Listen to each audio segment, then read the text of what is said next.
है। ज्ञान में आते हैं तब से चाय और चाहते हैं कि आप शरीर ही बन जाए, लेकिन वो शरीर क्यों नहीं बन पाते हैं? क्योंकि क्योंकि कथनी और करनी अलग अलग रहती है। कहते हैं ये सब कुछ भगवान का है। क्या?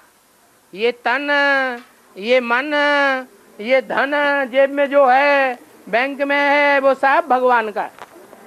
लेकिन देखने में दूसरों को ये आता है, अरे ये तो दिया नहीं है, ये तो वापस मांग रहे हैं, ले रहे हैं, दिए हुए के ऊपर भी हक जमा रहे हैं।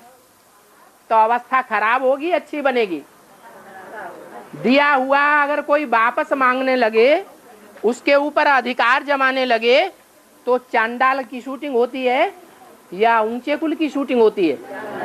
चांडाल बन जाता है, उसकी बुद्धि भ्रष्ट हो गई। जो भ्रष्ट बुद्धि हो गई, उसका पुरुषार्थ अच्छा होगा या महाराजा का पुरुषार्थ होगा? है? हाँ, और फिर झूठ भी बोल लेते हैं, कहते हैं हमारे ऊपर कभी ऐसा भाव नहीं आता। अब उनके संसर्ग संपर्क वालों से पूछो तो कहेंगे हाँ ये तो बात ऐसे ही है।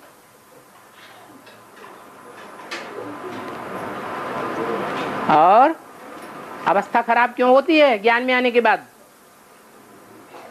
100 गुना पाप का बोझा चढ़ाते हैं, बोल बोल करके पाप का बोझा चढ़ाते हैं, कर्मों में पाप का बोझा चढ़ाते हैं, दृष्टि से भी पाप का बोझा चढ़ाते हैं, वाचा से भी पाप का बोझा चढ़ाते हैं। जब पाप का बोझा चढ़ेगा तो अमृत वेला बनेगा या कुंभकर्ण बनेंगे? नींद आए या ना आए, नींद नहीं आई और अज्ञान की दुनिया में बुद्धि खो ही रही, तो वो अज्ञानी है या ज्ञानी है?